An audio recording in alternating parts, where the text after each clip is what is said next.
कहते हैं गुर्बत और जहालत तमाम मसाइल की जड़ है। बदकिस्मती से हमारा मुआशरा इन दोनों मसाइल से भरा हुआ है। गैर तालीम याफ्ता नौजवान जहाँ मुख्तलिफ मसाइल का शिकार होकर जराइम की दुनिया में पनाह लेते हैं, वहाँ आम शहरी और गैर तालीम याफ्ता अफराद गुर्बत और दूसरी मौशी मजबूरियों की वजह से अपने इख्तिलाफात को बातचीत के जरिए हल करने के बजाय एक दूसरे से लड़ाई झगड़े पर उतर आते हैं। याद रहे कि खुशहाल मुआशरा ही लोगों को ज़िंदगी की बुनियादी ज़रूरियात फराहम करता है और शहरी बहुत सारे बुनियादी इंसानी मसाइल से छुटकारा हासिल करने में कामयाब हो जाते हैं। लेकिन ये खुशहाली उस वक्त तक किसी काम की नहीं होती जब तक उस मुआशरे में पढ़े लिखे इंसान मौजूद ना हो। अगर हम तालीमी शोबे में खुद कफील हो जाएं तो गुर्बत और जहालत से भी छुटकारा हासिल कर सकते हैं और मुआशरे में बढ़ते हुए जराइम से भी मुकाबला हो सकता है। घर बनाना बहुत मुश्किल काम है और मौजूदा ज़माने में ये पहले से ज़्यादा मुश्किल हो गया है। ज़मीन खरीदने और उस पर चार दीवारी तामीर करने के बाद घर की शक्ल तो बन जाती है, मगर घर तब तक मुकम्मल नहीं होता जब तक उसमें दरवाजे, खिड़कियाँ और ज़रूरियात ज़िंदगी का दूसरा सामान मौजूद ना हो। कराची के इलाके औरंगी टाउन में एक शख्स ने अपने और अपने बच्चों के ख्वाबों की तामीर को अमली शक्ल देने के लिए बड़ी मुश्किल से अपना घर तामीर किया, लेकिन घर के दरवाजे लगाकर मुकम्मल करना उसके लिए मौत का सामान बन गया। देखते हैं कि मकान को घर की शक्ल देने वाले उस शख्स के साथ जिंदगी ने क्या खेल खेला।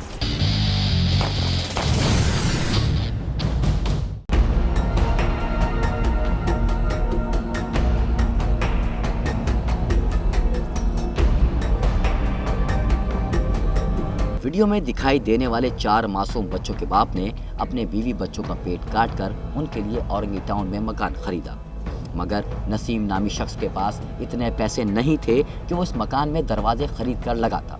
उसने औरंगी टाउन सेक्टर 10 में एक दुकान से मकान के दरवाजे किस्तों पर खरीद लिए। 10 अक्टूबर की सुबह 11 बजे आखिरी किस्त देने गया तो वहां मौजूद दुकानदार ने उस पर इल्ज़ाम लगाया कि उसने पिछले महीने की किस्त अदा नहीं की, जिस पर नसीम ने बताया कि वो तमाम किस्तें पूरी अदा कर चुका है, जिस पर दुकानदार तैश में आ गया और उसने नसीम को तशद्दुद का निशाना बनाना शुरू कर दिया। नसीम के दोस्त ने बताया कि दुकानदार ने डकैती का इल्ज़ाम लगाकर नसीम और इसके भाइयों को बदतरीन तशद्दुद का निशाना बनाया। हमने कुछ सामान उधार लिया था हमारे दोस्त नसीम ने, हाँ, वो तकरीबन 1.5 साल पहले उसके हमने पैसे कुछ जमा करा दिए थे, बाकी के 10,000 रुपये हम उसे देकर आए थे।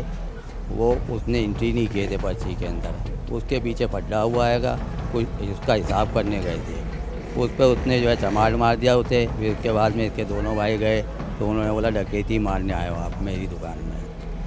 उसके बाद में उन्हें मारा पीटा, उनका हाथ वाथ तोड़ दिया। भाई ने लिए थे दरवाजे, ठेकेदार है ना फ़हीम भाई, उनके साथ जाके दरवाजे लिए थे। तो अभी ये ना भाई जब पैसे देने गए ना तो उन्होंने ना भाई ने बोला 7,000 रह गया था या 5,000 उन्होंने दिए, तो बोला वो 10,000 तो दो। तो भाई ने बोला भाई तेरे दूसरे वाले भाई को दे दिए। तो उसने बोला नहीं तुम जैसे झूठ बोल लो, नहीं दिए तुमने पैसे। तो उस पर मारा मारी हुई, पिटाई हुई जी। कारखाने गया मैं, वहाँ पर मैं फ़ोन आया कि भाई इधर आ, मैं आ गया। फिर बड़े भाई ने मेरे को बोला यार दुकानदार ने मेरे को मारा। हम गए उससे बात करने, अब उससे बात करते थे उसने हमारे पर हाथ छोड़ दिया। फिर मार पिटाई हुई तो फिर डंडे निकल गए, उन्होंने डंडे चलाए ना, मारा और बोल दिया कि डकैत हैं सब। तो किसी ने हमारे को बचाया भी नहीं, तो डकैत बोल दिया था हमारे को, बोले थे डकैत हैं, दुकान में घुस गए हमारे पास तो कुछ भी नहीं था। उनके पास डंडे थे, डंडों से मारा तो भाई बेहोश होने लग गया। उसने वास्ता भी है खुदा का वास्ता मेरे को छोड़ दो, फिर भी इन लोगों ने नहीं छोड़ा, भाई को बहुत डंडे मारे। कत्ल की इस वारदात से पहले जब मकतूल पर तशद्दुद किया गया तो वहाँ उसके अलावा और कौन कौन मौजूद था? क्या उसे तशद्दुद से बचाने के लिए किसी ने कोई कोशिश की या किसी ने भी जालिमों का हाथ नहीं रोका? औरंगी टाउन सेक्टर 10 में पेश आने वाले इस वाक़े को पूरा मोहल्ला देखता रहा, लेकिन कोई भी उसको बचाने के लिए नहीं आया। उसके दोस्त का कहना है कि बदतरीन तशद्दुद की वजह से नसीम की हालत ख़राब हो गई और वो दुनिया से रुखसत हो गया। पता नहीं कहाँ लगी है, यहाँ लगी है, बोल रहा मेरे को सांस नहीं आ रही, मेरे को अस्पताल लेके चलो। फिर यहाँ से गली में से ना छोटा वाला भाई को उठाया, वो लेके गया, क्योंकि मेरे टांग में भी लगी हुई थी और हाथ में भी लगी हुई थी। भाई को उल्टा लटका के मारते रहे और उसे मेरे दोस्त नसीम को उसे जो है धक्का दिया, उसके सीने पे लात मारी और फिर लाते मारते रहे, जिससे उसकी मौत वाक़ई हो गई। अस्पताल ले जाते हुए, अस्पताल लेके जाने वाला मैं खुद था। उसके बाद अस्पताल लेके गए कतर हॉस्पिटल, उन्होंने बोला भाई अब्बासी ले जाओ, हम अब्बासी रेफ़र करना। अब्बासी लेके गए, वहाँ लेके गए, रास्ते में इंतकाल हो गया। ने कहाँ ऐसी लात मार दी, क्या कर दिया है बच्चा। सर पड़ोस की सांस बिगड़ गई थी, सांस बिगड़ गया। अब ये भाई साहब ये बच्चे कह रहे थे सांस नहीं आ रही, भाई को सांस नहीं आ रही। मैंने क्या खिदमत ले जा, ऑक्सीजन लग जाएगा तो सांस आ जाएगी, मगर बेटा वो नहीं आई इसकी सांस। वाकई की इत्तला पर पुलिस मौके पर पहुंची तो दुकानदार ने नसीम के भाई फहीम पर दुकान में डकैती करने का इल्जाम लगाकर पुलिस के हवाले कर दिया। लेकिन जैसे ही नसीम की हलाकत की इत्तला मिली तो पुलिस ने फौरी तौर पर हिरासत में लिए गए नौजवान को रिहा कर दिया। छोटे भाई को मोमिनाबाद थाने में डकैती के केस में अंदर करवा दिया उन्होंने। उस पर FIR हो गई थी? उस पर FIR हो गई थी। फिर इनमें आपस में समझौता करवाया, फिर वो आया वहाँ अस्पताल। उन्होंने जब देखा कि भाई का इंतकाल हो गया तो रोने लग गया। तो दूसरा वाला भाई है ना, उसको दुकान तक मारते हुए ले गए, वहाँ पर बैठा लिया, पुलिस को बुलाया, उसको दे दिया। हम तो अस्पताल में थे। अब मेले के जो थे और दूसरे भाई थे, मेरी बहन गई थी थाने में, उन्होंने जाके बात करी, छुटवाया उनको।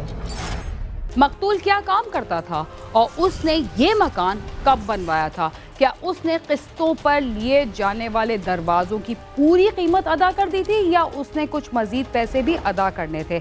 इस सिलसिले में उसकी वालिदा का क्या कहना था? शिद्दत गम से निढाल मकतूल नसीम की वालिदा ने क्राइम सीन की टीम को बताया कि मकतूल घर में ही डब्बे बनाने का काम करता था और चंद साल कब मकान खरीद कर बनाया था और इस मकान के दरवाजे उधार लिए थे। वक्त पर पैसे जमा कराने के बावजूद उन्होंने मेरे बच्चों पर डकैती का इल्ज़ाम लगाया। फ़ोन करके बुलाया, ये गए, हाँ ये दरवाजे ख़रीदे थे जो मकान बनाया था, तो 10,000 रुपये दिया है था। वो जो साथ में गए थे फहीम भाई, उन्होंने खुद ने गवाही दी है कि भाई मैं दिलवा के गया उन्हें 10,000 रुपये। तो मुकर रहे थे, कह रहे नहीं हमें नहीं दिए तुमने 10,000 रुपये। उसी पे उन्होंने गाल पे चमाटे मारे उसके और कहने लगे तो उधार सामान लिया था, ऊपर से डकैती करने आ गए। ऐसे वहाँ ये उड़ा दिया उन्होंने डकैती करने, ताकि कोई बचाए नहीं, किसी ने नहीं बचाया मेरे बच्चे को। इलाके से मिलने वाली इत्तलात के मुताबिक FIR में नामजद मुल्जिमान ने डंडों और लाठियों से दोनों भाइयों को तशद्दुद का निशाना बनाया। CCTV फुटेज में देखा जा सकता है कि पीली रंग की शर्ट में मलबूस नौजवान जो मकतूल नसीम का भाई है, दुकान में लटकाकर तशद्दुद किया गया और पुलिस के आने पर उन्हें डकैत बनाकर पुलिस के हवाले किया गया। मुझे डकैत बोल के इन्होंने बहुत मारा। मेरे 2 भाई तो चले गए थे, ये उनकी तबीयत ख़राब थी। मुझे बंद करके दुकान के अंदर इन्होंने बहुत मारा सारे भाइयों ने। फिर मेरे को डकैत बोल के पुलिस बुलाया, उनको बंद करा के खुद भी साथ गए, वहाँ बंद करा दिया। फिर पुलिस वाले ने मुझसे पूछा तो मैंने बताया भाई मेरे भाई की बहुत तबीयत ख़राब है, उसको भी इन लोगों ने बहुत मारा, ये भट्टे का केस है। तो उन्होंने मेरे को तो बंद कर दिया, लेकिन उन लोगों को किसी को नहीं बंद करा। बाद में फिर उन लोगों ने डर के मारे जो मेरे से साइन में दिलवा दिए कि भाई सुलहनामा करवाओ, छुड़वा लिया उन्होंने खुद ही मेरे को। 4 बच्चों के बाप ने अपने घर की तामीर का ख्वाब देखा था, मगर एक जालिम शख्स ने उसकी जान भी ले ली और उसके बच्चों के मुस्तकबिल को भी तारीक कर दिया। क्या पुलिस मुल्जिमान को गिरफ्तार कर पाई या वो अभी तक आज़ाद घूम रहे हैं? हम आपको इस बारे में भी बताएंगे, मगर प्रोग्राम क्राइम सीन में वक्त हुआ एक मुख्तसर से वक्फे का, जिसके बाद हम दोबारा आपके साथ होंगे। तब तक आप समा के साथ ही रहिए।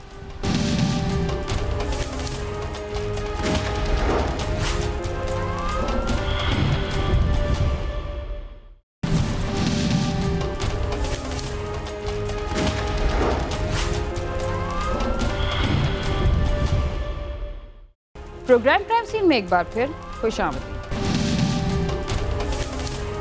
वक्फे से पहले आप देख रहे थे कि लेन देन के मामूली झगड़े के बाद कराची में एक शख्स की जान ले ली गई। अगर ये बेगुनाह शख्स को तशद्दुद के बाद कत्ल कर दिया गया तो पुलिस मुल्जिमान को गिरफ्तार क्यों नहीं कर रही? बेगुनाह भाइयों पर डकैती का इल्जाम क्यों लगाया गया और मकतूल के घर वालों को इंसाफ क्यों नहीं मिल रहा? मकतूल नसीम जूते के डब्बे बनाकर अपनी मां की दवा और बीवी बच्चों के साथ एक बहन की भी किफालत करता था।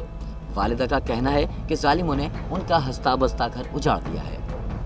1 माह का अरसा गुजर गया पुलिस ने ना तो मुकदमे में नामजद मुल्ज़िमान को गिरफ्तार किया और ना ही अब तक मुद्दई मुकदमा को अपनी तफ्तीश से मुतमईन कर पाई है। कोई प्रेशर नहीं आ रहा, ना वो कोई काम करके दिखा रही है, ना अभी तक कोई बंदा पकड़ा है, ना हमें बुलाया जा रहा है किसी काम के लिए भी, कुछ नहीं। पर उन्होंने अपना काम कर लिया, बोलने काम कर रहे हैं। कुछ भी नहीं करी। अगर कोऑपरेट करते जब से अब तक गिरफ्तार नहीं करते। इतवार, पीर, मंगल, आज बुध, चौथा दिन है। जालिमों ने सिर्फ नसीम को कत्ल नहीं किया बल्कि पूरे घराने को मौत के घाट उतारने की कोशिश की है। मकतूल के कमसिन बच्चे लावारिस हो गए हैं। मकतूल के अहले खाना का कहना है कि मोमिनाबाद इन्वेस्टिगेशन पुलिस मुकदमे की तफ्तीश करने के बजाय मुकदमे में नामजद मुल्ज़िमान को रिलीफ दे रही है।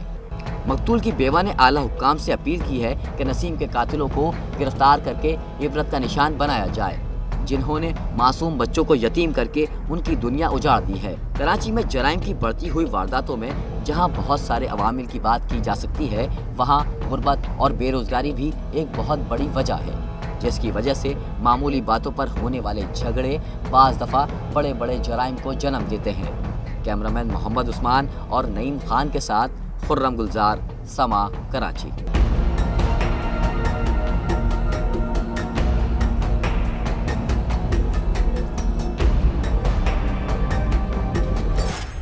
डकैती और चोरी की वारदातें बड़े शहरों या छोटे शहर का मसला नहीं और ना ही ये कोई नई या अनोखी बात है, बल्कि ज़माना कदीम से ही चोरी और डकैती तकरीबन हर छोटे बड़े इलाके के मसाइल में से एक बड़ा मसला रहा है।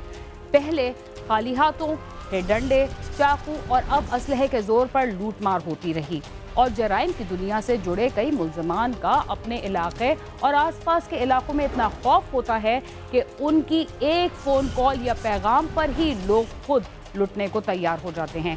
पाकपतन में डाकुओं का एक ऐसा गिरोह सरगर्म था जिसके तरीक़ा वारदात की वजह से लोगों में इंतहाई खौफ फैला हुआ था। इस गिरोह की वजह से ना सिर्फ लूटमार का बाजार गर्म था, बल्कि लूटमार की वारदातों के दौरान कई खवातीन जख्मी भी हो चुकी थी। आइए देखते हैं इस गिरोह का तरीक़ा वारदात क्या था और ये कैसे पुलिस के हत्थे चढ़ा।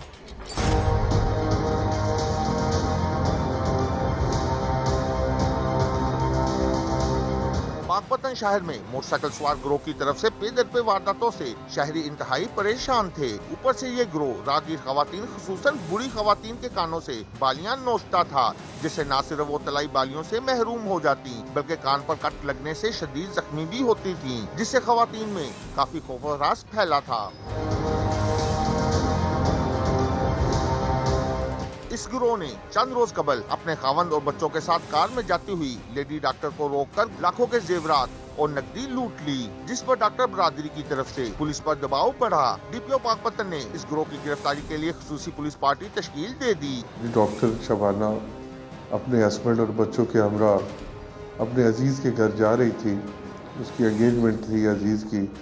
तो जब वो उसके घर के पास पहुंची, अजीज के घर के पास, तो दो नामलूम सवार होंडा 125 आए और उन्होंने लेडी डॉक्टर से जेवर, जिसमें कानों की बालियां हैं, चूड़ियाँ, लॉकेट और अंगूठियाँ, वो ज़बरदस्ती उतरवा कर फरार हो गए, जिस पर मुकदमा दर्ज रजिस्टर किया हमने फौरी। किसी भी इलाके के गरीब अफराद जराइम का शिकार हो तो पुलिस उन पर कोई खास तवज्जो नहीं देती, लेकिन किसी बाअसर शख्स के साथ कोई वारदात पेश आए तो पुलिस फौरन हरकत में आ जाती है। डॉक्टर और उसकी बीवी के लुटने के बाद भी पुलिस हरकत में आई तो उसने इस गिरोह में शामिल एक शख्स को गिरफ्तार कर लिया, मगर कैसे, आइए जानें। पुलिस ने इस गिरोह की गिरफ्तारी के लिए तमाम वसाइल गिरोह कार लाते हुए तफ्तीश शुरू कर दी। पुलिस ने इलाके की जियो फेंसिंग करवाई और साथ ही मुख्तलिफ वारदातों वाले इलाकों से सीसीटीवी फुटेज भी इकट्ठी की, तो पुलिस को एक शख्स की निशानदही हुई जो कि तकरीबन हर वारदात के बाद उस इलाके से निकलता पाया गया। पुलिस ने लेडी डॉक्टर को बुलवाकर उस शख्स की फुटेज दिखाई तो उसने शिनाख्त कर लिया कि डाकुओं में वो भी शामिल था। मुल्ज़िमान को ट्रेस करने के लिए हमने जदीद टेक्नोलॉजी भी इस्तेमाल की है। हमने सीसीटीवी कैमरे की मदद से इनको ट्रेस किया है। हमने पाकपतन से लेके जिस जानब इनका रुख था, हवेली लखा और बसीरपुर की जानब, तो हमने पाकपतन से लेकर हवेली लखा और उकाड़ा तक हमने सीसीटीवी कैमरे की मदद से इनको गिरफ्तार किया है। पुलिस ने क्वाइफा इकट्ठे किए तो मालूम हुआ कि वो शख्स उकाड़ा का रहायशी आबिद अली है, जिस पर पुलिस ने उसे गिरफ्तार कर लिया। उसकी निशानदेही पर पुलिस ने मजीद 3 मुलजमान को गिरफ्तार कर लिया, जिनसे 15 लाख के जेवरात, नकदी और असला बरामद किया गया। तकरीबन 2 माह कबल एक लेडी डॉक्टर जो हैं वो अपने खामन के हमरा गाड़ी पर जा रही थी कि इस दरमियान में मुसल्ला मोटरसाइकिल सवार उन्होंने उन्हें रोका और उसके बाद उनके जो तलाई जेवरात हैं वो उन्होंने उनसे स्नैच कर लिए और उसके बाद फ़रार हो गए। उसके बाद से हम इस केस के ऊपर हमने कार्रवाई का आगाज़ किया। जो CCTV कैमरास थे उनकी फुटेज वगैरह हासिल की। बाकी जो गैंग ऑलरेडी इस किस्म के क्राइम में मुलव्विस थे उनका डाटा जो है वो निकलवाया गया। इन तमाम चीज़ों को मद्देनज़र रखते हुए और ह्यूमन इंटेलिजेंस जो है उसकी सपोर्ट से हम इस गैंग को ट्रेस करने में कामयाब हुए। बेसिकली ये उकाड़ा बेस्ड गैंग था और आबद अली नामी बंदा इसका जो है वो सरगना था, तो उसको हमने अरेस्ट किया और इस गैंग को बस्ट करने के बाद उसमें जो रिकवरी है वो कर दी गई। कहते हैं कोई जुर्म करना तो आसान होता है, मगर उसे कानून और लोगों की नज़रों से छुपाना इंतहाई मुश्किल होता है।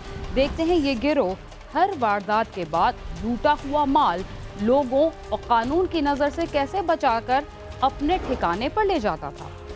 पुलिस हुकाम के मुताबिक इस गिरोह में बाकायदा खवातीन भी शामिल थीं। ये बाजारों और शाहराहों पर घूमते रहते और किसी इसामी को टारगेट करने के बाद सारे इकट्ठे होकर वारदात करते, जिसके बाद तमाम असला और मसरूका माल अपनी साथी खतून के बैग में डालते और कोई एक रुकन उसे मोटरसाइकिल पर बिठाकर बासानी इलाके से निकल जाने में कामयाब हो जाता था। पहले रैकी करते थे। ये टोटल 3 आदमी और 1 औरत थी। ये 2 मोटरसाइकिलों पे सवार थे। ये पहले रैकी करते थे शहर में कि कहीं औरत जो है वो जेवर पहने हुए नज़र आए तो ये उसके पीछे लग जाते थे। वारदात करने के बाद जो ये शिफ्ट हो जाते थे, औरत जो है वो उनके पीछे बिठा देते थे उस मोटरसाइकिल पर जिस मोटरसाइकिल का उन्होंने वारदात की है, ताकि पुलिस को गुमराह किया जा सके। पुलिस के मुताबिक मुलजमान के 2 साथी अभी मफरूर हैं, जिनकी गिरफ्तारी के लिए छापे मारे जा रहे हैं। इसमें जो मुद्दई हैं, मुद्दई जब तक वो एक तो हमारे साथ तावन करें, दूसरा एक चीज़ जो सामने आती है उसमें ये चीज़ है कि कंप्लेनेंट जब उनकी रिकवरी हो जाती है तो उसके बाद जो ड्यू प्रोसेस ऑफ लॉ है जिसमें आइडेंटिफिकेशन पीरियड है उसमें वो हमें सपोर्ट नहीं करते। उनका इंटरेस्ट जब वारदात ट्रेस हो जाती है वो ख़त्म हो जाता है, जिसकी वजह से ये मुल्ज़मान जो हैं वो कानून के कटहरे से बाहर निकल आते हैं। गिरफ्तार मुल्ज़मान से तफ्तीश जारी है। मुल्ज़मान से मज़ीद बरामदगी और इंकशाफात मुतवक्का हैं। साथी रिपोर्टर अमजद खान के साथ आमिर शहजाद, समा, पाकपतन।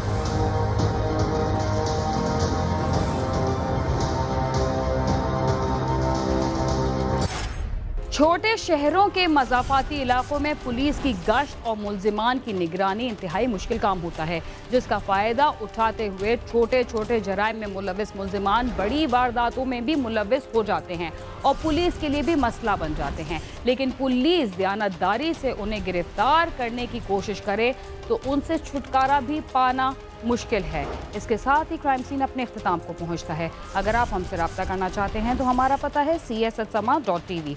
इसके अलावा आप ट्विटर, फेसबुक और यूट्यूब पर भी हमसे रब्ता कर सकते हैं और हमारा प्रोग्राम भी देख सकते हैं।